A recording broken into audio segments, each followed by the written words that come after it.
Shalom, jemaat yang dicintai oleh Tuhan Yesus Kristus. Hari ini adalah Jumat Agung, momentum tentang Yesus mati di atas kayu salib. Mari, sebelum kita mendengarkan kebenaran firman Tuhan, kita menyiapkan hati kita memuji, menyembah, mengagungkan nama Tuhan. Siapkan hatimu, siapkan jiwamu, siapkan rohmu. Pujilah Dia bukan dengan bibirmu, tetapi dengan totalitas hati, pikiran, jiwa, dan roh, serta kekuatanmu. Supaya kita benar-benar bisa menikmati kehadiran Tuhan yang menyentuh hati kita, menyentuh jiwa kita, dan mengubahkan hidup kita. Mari kita mendengarkan pujian ini, kita memuji bersama-sama. Tuhan memberkati kita semuanya. Mari siapkan hatimu.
tepuk tangan, muliakan namanya, dan selamatkan jiwa kita. Satu-satunya penebus, kalahkan maut, bangkit dan hidup. Tuhan yang memberi kemenangan bersama kita, di dalam kita. Masuk dalam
Telah kulihat bukti kasih-Mu. Kau menderita gantikanku. Dengan darah-Mu Kau selamatkanku. Kini ku hidup menyenangkan-Mu. Terlalu besar kasih-Mu Bapa, pengorbanan yang Kau berikan bagiku. Terlalu mahal darah-Mu Yesus, tercurah untuk menebus hidupku. Hidup yang Kau berikan bagiku,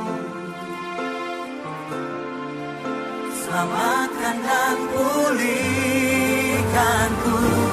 lebih dari segalanya.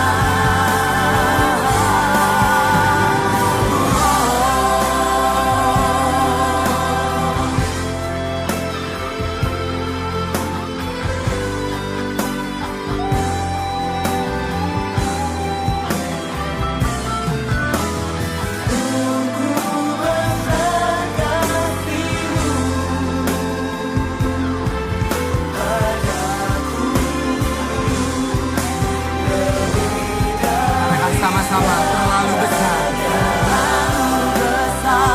kasih-Mu, pengorbanan yang Kau berikan bagiku. Terlalu mahal darah-Mu Yesus, tercurah untuk menebus hidupku.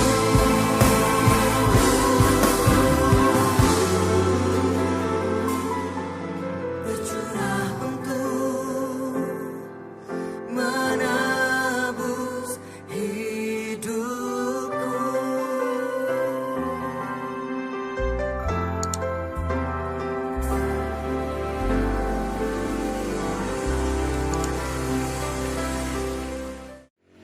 Shalom. Di Jumat Agung ini kita akan berbicara tentang telestai atau sudah selesai. Ketika Tuhan Yesus mati di atas kayu salib, di akhir ketika Dia akan menyerahkan nyawanya, ada satu perkataan menjadi penutup dari ending kematian Dia, yaitu sudah selesai. Ini menjadi satu topik bahasan yang sangat akan membawa kita semuanya pada satu klimaks emosional yang luar biasa. Mari, sebelum kita mendengarkan kebenaran firman Tuhan, kita akan berdoa terlebih dulu. Terima kasih Tuhan, kami boleh memuji, memuliakan nama Tuhan. Sekarang kami menyiapkan hati, jiwa, dan roh kami untuk kami diisi oleh firman Tuhan.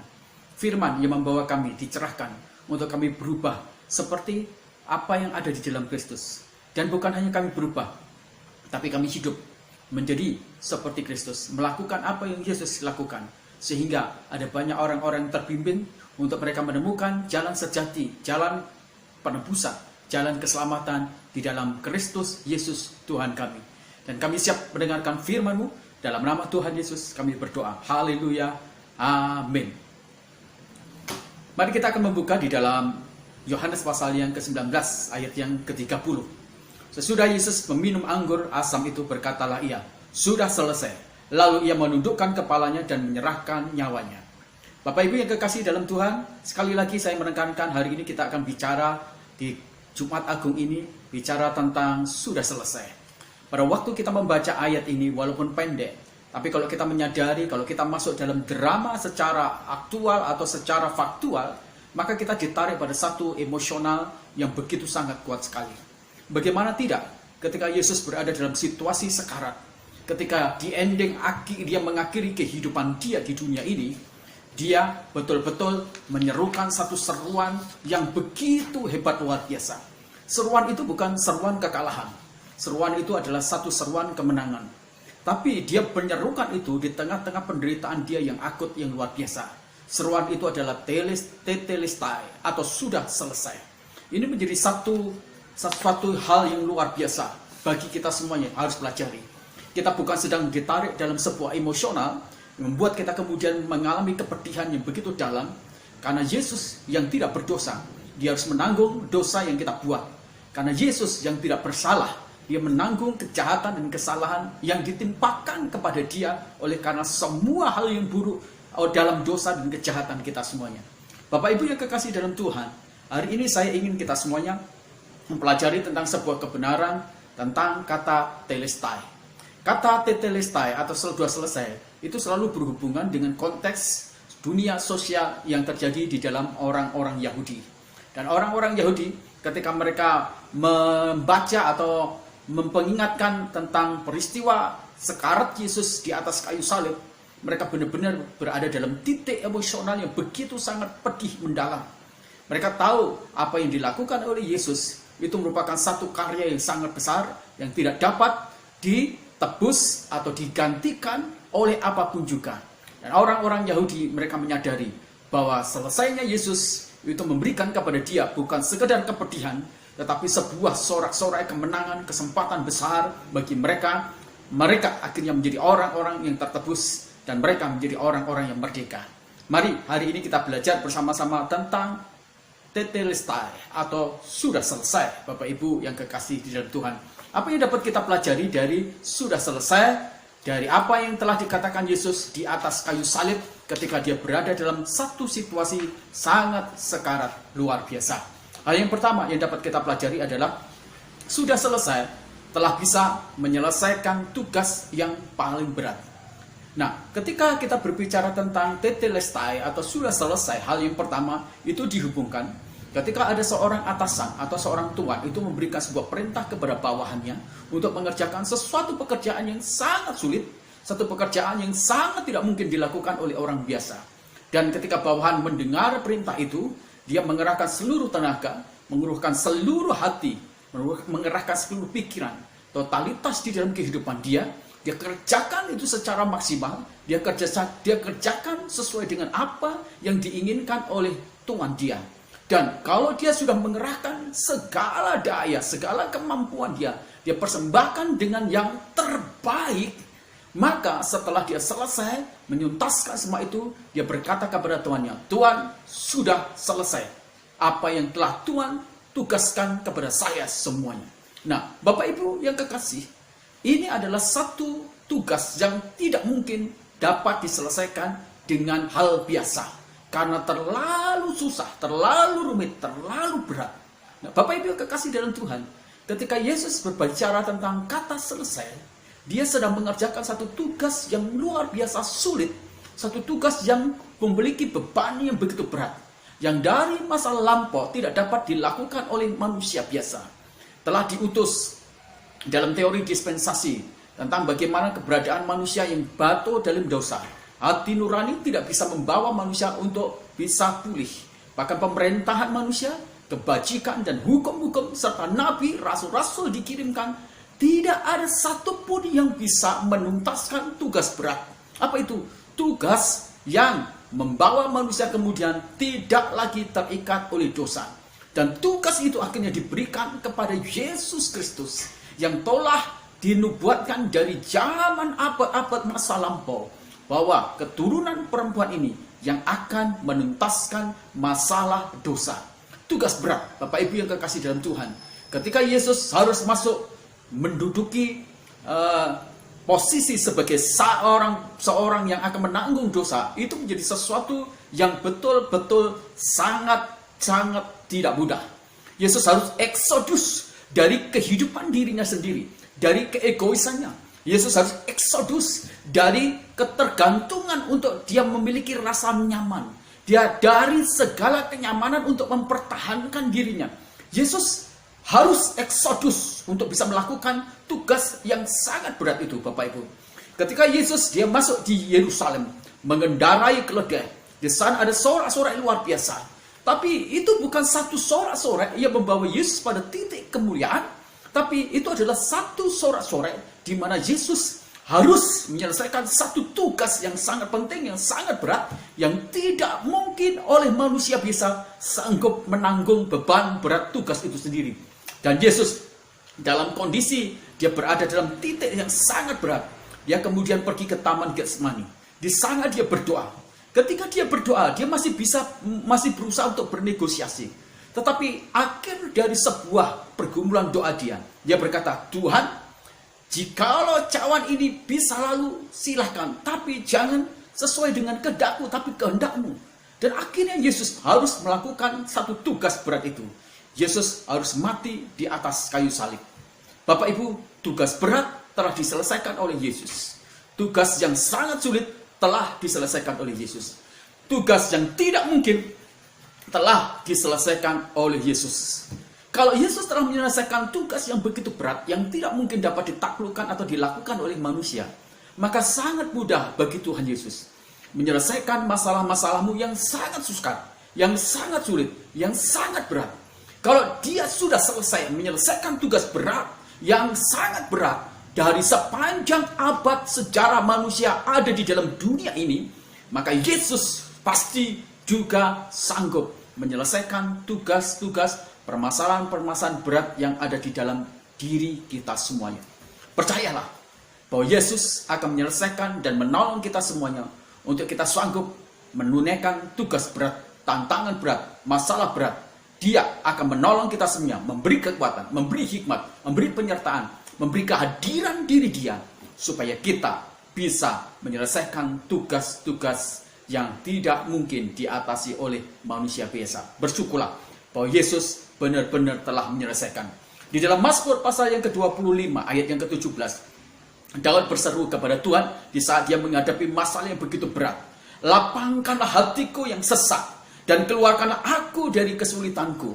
Daud tahu bagaimana caranya dia berlari menyelesaikan pergumulan dia yang sangat berat dan kesulitan kepada Tuhan. Dan kita semua juga demikian. Apa yang telah dirintis, jalan bagaimana Yesus telah menyelesaikan tugas berat yang sangat sulit telah dituntaskan oleh Yesus, diselesaikan oleh Yesus.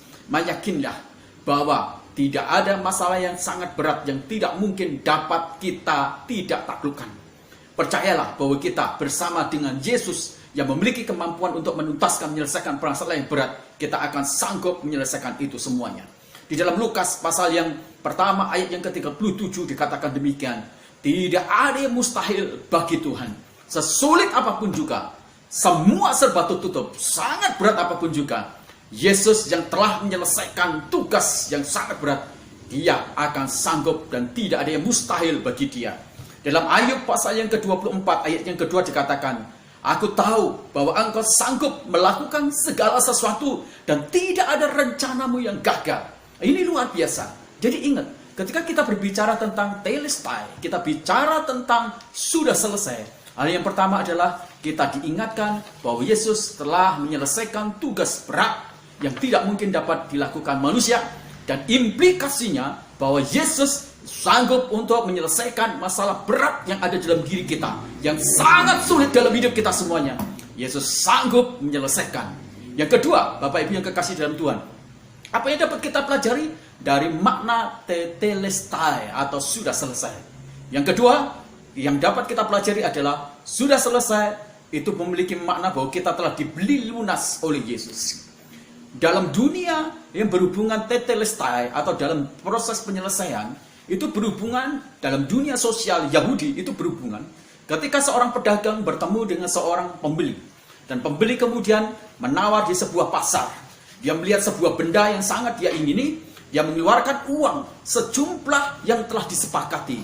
Dan setelah barang itu dibayar lunas, kemudian barang itu diambil. Nah, ketika kita bicara tentang selesainya Tuhan Yesus, dia menyerahkan nyawanya dan mati di atas kayu salib. Hal yang kedua itu berbicara tentang bahwa kita itu telah dibeli lunas. Ketika Yesus mati di atas kayu salib, dia sedang menyerahkan seluruh apa yang ada di dalam diri dia. Kekayaan dia yang paling besar, yang tak terhitung, tak terhingga, yaitu nyawa dia, kehidupan dia, untuk membeli kita yang akan dijajah, dihancurkan oleh kekuatan iblis. Dibelilah kita, dibayar dengan harga yang begitu fantastis, yaitu nyawanya Kristus, kehidupannya Kristus, darahnya Kristus itu sendiri. Itu yang menjadi satu Proses pembelian itu merupakan sebuah transaksi yang luar biasa. Itu merupakan alat yang luar biasa untuk membayar lunas kehidupan kita. Yang jatuh di dalam dosa, yang terbunuh di dalam dosa, yang hancur di dalam dosa. Tapi Tuhan Yesus membeli kita lunas, Dia bayar kita. Dan itu luar biasa. Kita tergadai, dan Yesus yang membeli kita semuanya. Sehingga pada akhirnya kita menjadi orang yang merdeka. Kita menjadi orang yang betul-betul bebas. Dan harga kebebasan kita itu bukan tentang uang. Itu bukan tentang diri kita. Harga mahal dari Yesus Kristus. Jadi kalau kamu berpikir bahwa kamu bisa selamat, bahwa kamu bisa dibeli oleh karena kebaikanmu, oleh karena kamu orang moralis, oleh karena kamu tidak pernah berbuat jahat menyakitin orang lain, saya mau katakan itu adalah kesalahan yang paling besar. Engkau menjadi sombong di dalam kebenaranmu sendiri. Engkau menjadi sombong di dalam kerohanianmu yang semu. Semuanya secara total absolut dikerjakan penebusannya, pembayaran lunasnya oleh Yesus Kristus dan bukan oleh apapun juga. Jadi selesai atau tetelestai itu bicara tentang pekerjaan Tuhan dan bukan tentang pekerjaan kita. Bicara selesai itu bukan bicara tentang apa yang dilakukan oleh kita, tetapi apa yang dilakukan oleh Kristus untuk membeli kita semuanya. Bapak Ibu yang kekasih di dalam Tuhan, waktu Yesus membayar kita semuanya, Dia membayar bukan dengan emas perak, tetapi Dia membayarnya dengan nyawanya sendiri. Yesus tidak membayar kita semuanya dengan bendawi, tetapi membayar kita semuanya dengan darah yang mahal, yang luar biasa. Di dalam 1 Petrus pasal yang pertama ayat yang ke-18 sampai ayat yang ke-19 katakan demikian. Sebab kamu tahu bahwa kamu telah ditebus dari cara hidupmu yang sia-sia, yang kamu warisi dari nenek moyangmu. Itu bukan dengan barang yang fana, bukan dengan perak atau emas, melainkan dengan darah yang mahal, yaitu darah Kristus yang sama seperti darah anak domba yang tak bernoda dan tak bercacat. Ingatlah baik-baik, ketika kita berbicara tentang tetelestai atau selesai, itu bicara tentang bagaimana Yesus membayar lunas diri kita, sehingga kita semuanya tidak lagi menjadi orang-orang yang tergadai, atau kita menjadi orang-orang yang terbelenggu oleh dosa dan kejahatan yang telah kita lakukan. Maka bersyukurlah ketika kita bicara tentang Yesus yang telah mati dalam sekaratnya, tapi Dia masih berkata, menutup dan memeteraikan semua apa yang Dia perbuat dengan satu kata yang sangat mujarab, mujizat, dan itu menjadi satu kata yang betul-betul luar biasa, yaitu tetelestai atau sudah selesai. Dan yang terakhir, Bapak Ibu yang kekasih di dalam Tuhan, apa yang dapat kita maknai dari tetelestai atau selesai? Sudah selesai, itu artinya Yesus telah menggantikan kita. Kata tetelestai juga berhubungan dengan dunia religi orang-orang Yahudi. Ketika orang-orang Yahudi mereka merasa berdosa, maka dia akan membeli. Kalau itu orang kaya, dia akan beli lembu. Kalau orang itu mungkin adalah orang-orang tengah-tengah, mungkin akan beli kambing atau domba. Tapi kalau orang-orang itu adalah orang-orang yang miskin, maka dia akan beli burung merpati atau tekukur. Maka dia akan bawa ke imam, dan imam akan meneliti semuanya. Apa yang menjadi bagian dari binatang kurban itu diteliti. Setelah diteliti sesuai dengan prosedur tidak bercacat, maka kemudian ada penyembelihan dan kemudian ada prosesi religi yang harus diikuti secara ketat. Sampai pada akhirnya ditutup dengan darah itu dipercikkan ke beberapa tempat-tempat benda yang sangat dihormati orang-orang Yahudi. Ditutup ketika benda itu kemudian masuk di dalam tabur perjanjian, dipercikkan di sana. Dan setelah segala sesuatu prosedur dan prosesi religi itu berakhir, itu bisa dikatakan sudah selesai. Artinya, engkau sudah tidak lagi terhukum, engkau sudah tidak lagi berada di dalam kematian, engkau sudah tidak lagi berada dalam murka. Kenapa? Sebab binatang yang terbunuh itu menggantikan kita. Sebab binatang yang telah terbunuh, tersembelih, itu menjadi tumbal bagi kita yang mati, atau tumbal bagi kita yang telah berdosa. Jadi susah ketika kita berbicara tentang tetelestai. Ketika kita berbicara tentang selesai, itu berbicara tentang sebuah kebenaran bahwa Yesus telah menggantikan kita. Bahwa Yesus telah terhukum menggantikan kita. Bahwa Yesus telah menjadi tumbal atas dosa kita. Ketika Yesus mati di atas kayu salib, maka prosedur pengampunan dosa via korban telah selesai dan dituntaskan secara sempurna, dan tidak ada lagi korban binatang. Karena perkorban dari Yesus adalah korban selama-lamanya. Tidak ada lagi korban binatang. Yang adalah korban Yesus satu kali, dia menggantikan kita, menjadi tumbal bagi kita. Apa yang telah dilakukan Kristus Yesus di atas kayu salib, itu memiliki durasi waktu kekekalan. Itu memiliki dimensi yang sangat berdurasi lama di dalam kekekalan tanpa batas. Itu yang dilakukan oleh Kristus. Jadi ketika kita berbicara tentang tetelestai selesai, itu memberikan sebuah kebenaran bahwa Yesus menggantikan kita, bahwa Yesus menjadi tumbal atas kita semuanya. Di Ibrani pasal yang ke-10 ayat yang ke-12 dikatakan demikian. Tetapi ia telah mempersembahkan hanya satu korban saja karena dosa. Ia duduk untuk selama-lamanya di sebelah kanan Allah. Di dalam Ibrani pasal yang ke-10 ayat yang ke-14 lebih jelas lagi dikatakan demikian.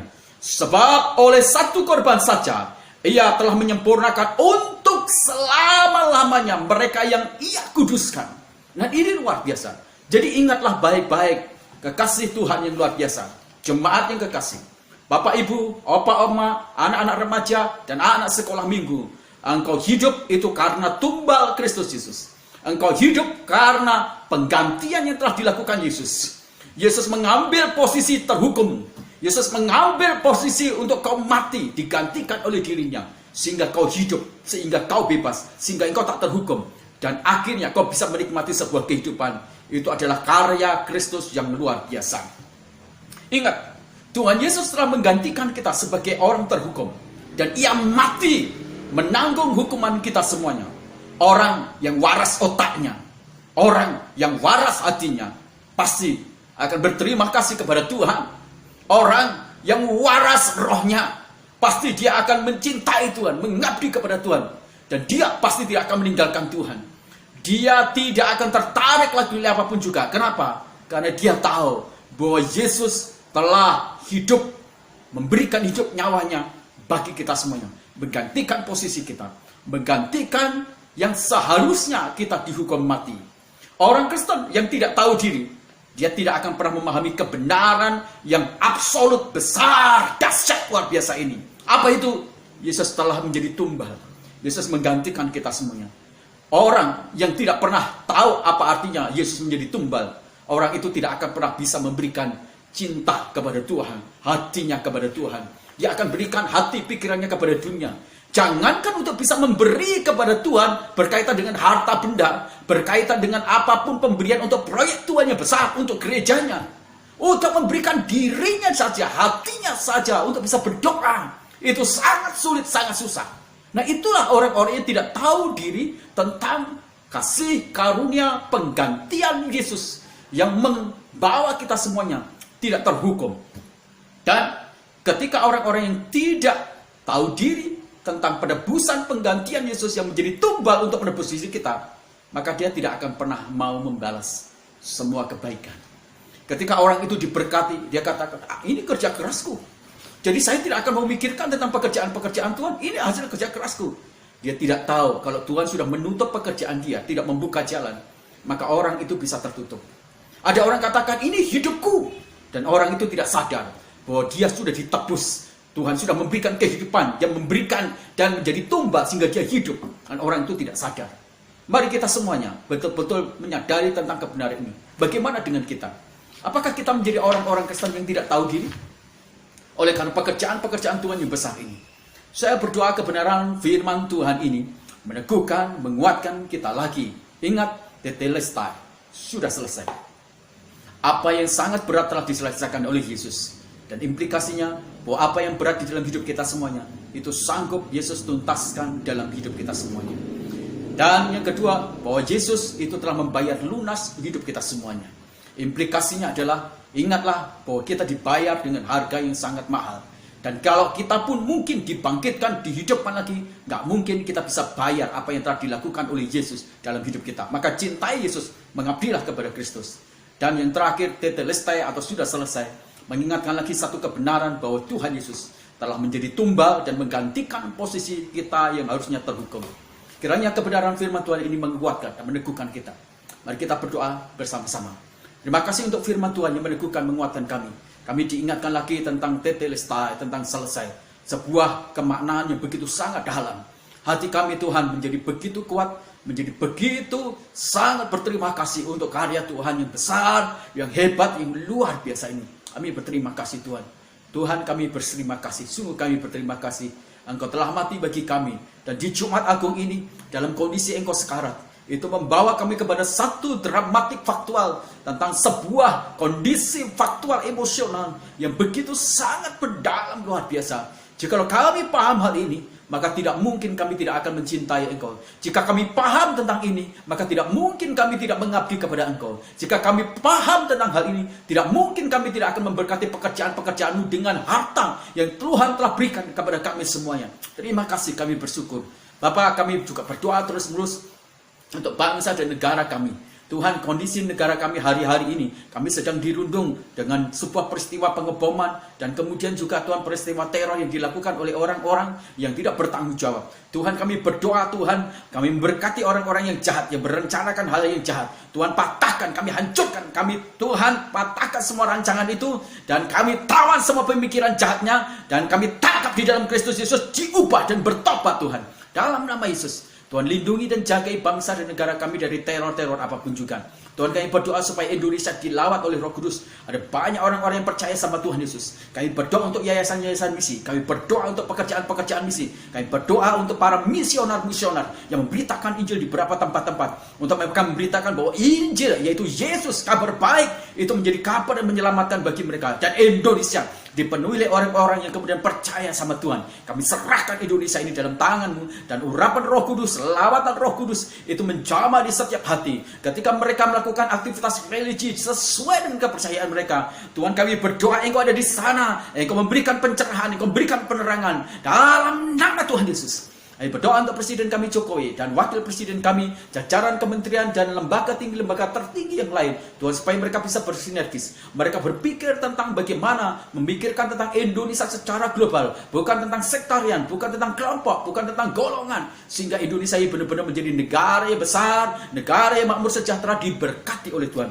Kami berdoa untuk kota kami Cipanas. Tuhan, Engkau memberkati kota kami Cipanas. Tuhan, memberkati bupati, Engkau berkati camat, kepala desa, kelurahan, Engkau memberkati mereka semuanya. RW, RT, Tuhan, Engkau berkati. Berkati ekonomi di kota kami. Kami berdoa, Tuhan, untuk kota kami di bidang agrowisata, agrobisnis, niaga, perhotelan, pertanian, perkebunan, perikanan, peternakan. Tuhan, Engkau memberkati luar biasa. Tuhan, kami berdoa untuk orang-orang yang mendukung keberadaan gereja kami. Mereka yang dengan setianya, Tuhan, memberikan sebuah sumbangsi untuk pekerjaan-pekerjaan Tuhan di gereja kami. Baik itu dalam bidang-bidang sembako, baik itu juga Tuhan dalam bidang-bidang mungkin pendanaan atau beasiswa untuk anak-anak sekolah kami. Kami memberkati berlipat kali ganda atas mereka semuanya. Berkati usaha mereka, bisnis mereka. Jikalau usaha mereka dan bisnis mereka hari ini seperti tergoncang, buat mereka semuanya untuk kuat, tenang, teguh, Tuhan. Dan Tuhan, bawa mereka untuk menyadari dan memahami bahwa Tuhan bisa bangkitkan lagi. Kami memberkati usaha mereka, bisnis mereka, operasionalnya, Tuhan, juga aset mereka, harta benda mereka. Tuhan, memberkati juga ada transaksi jual beli dan ada tender order baru lagi. Kami memberkati dalam nama Tuhan Yesus.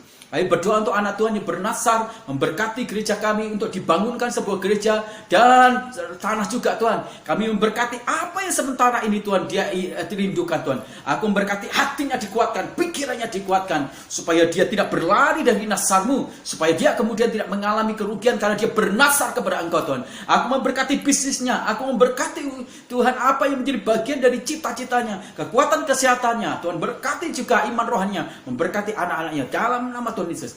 Aku memberkati gereja kami, diberkati gereja kami, Tuhan, dengan anak-anak Tuhan yang makin hari makin dewasa, karakternya tumbuh seperti Tuhan. Kami berdoa, Tuhan, jemaat-jemaat kami dari mulai opa, dari oma-oma, dari kaum bapak, kaum ibu, dari orang-orang dewasa, dari remaja, pemuda, juga anak-anak, semuanya, Tuhan, makin hari makin tumbuh di dalam sifat karakter Kristus Yesus. Kami berdoa untuk bisnis usaha yang dikerjakan oleh jemaat kami, Tuhan, memberkati dengan cara-cara yang ajaib.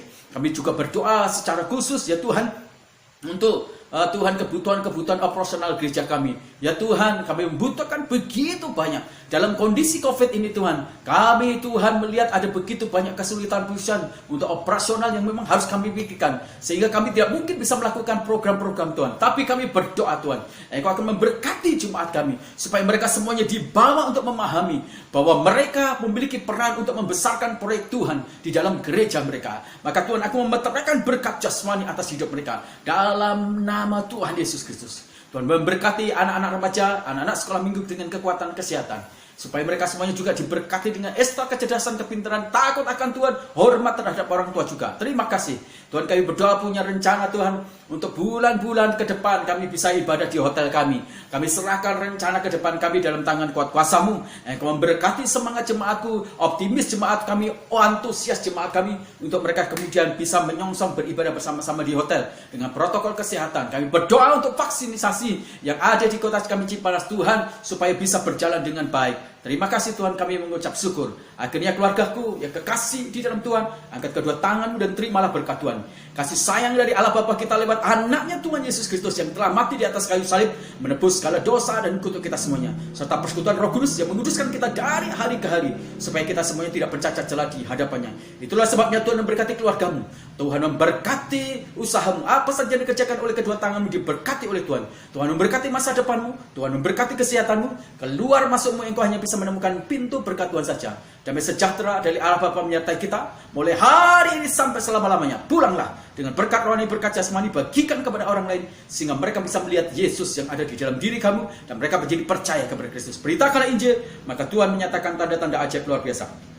Dalam nama Tuhan Yesus Kristus kami berdoa. Haleluya. Amin. Bapak Ibu yang kekasih di dalam Tuhan, jikalau Bapak Ibu digerakkan untuk memberkati gereja kami, Bapak Ibu bisa chatting di channel YouTube kami. Bapak Ibu bisa tulis di sana akan memberkati bidang perpuluhan, pembangunan gereja, atau kolektor. Bapak Ibu bisa tulis di sana, maka kami akan jawab. Kalau Bapak Ibu memiliki pergumulan-pergumulan di bidang doa-doa, Bapak Ibu silahkan tuliskan pergumulan-pergumulan juga. Doa Bapak Ibu semua di chat channel YouTube kami semuanya. Kami pasti akan dukung di dalam doa. Selamat hari Jumat Agung, hari Jumat Indah. Yesus mati bagi kita semuanya. Itu juga merupakan satu berita kepedihan, tetapi itu juga menjadi satu berita sukacita, bahwa Dia telah menebus, memberikan kemenangan bagi kita semuanya. Tuhan memberkati kita. Haleluya. Amin.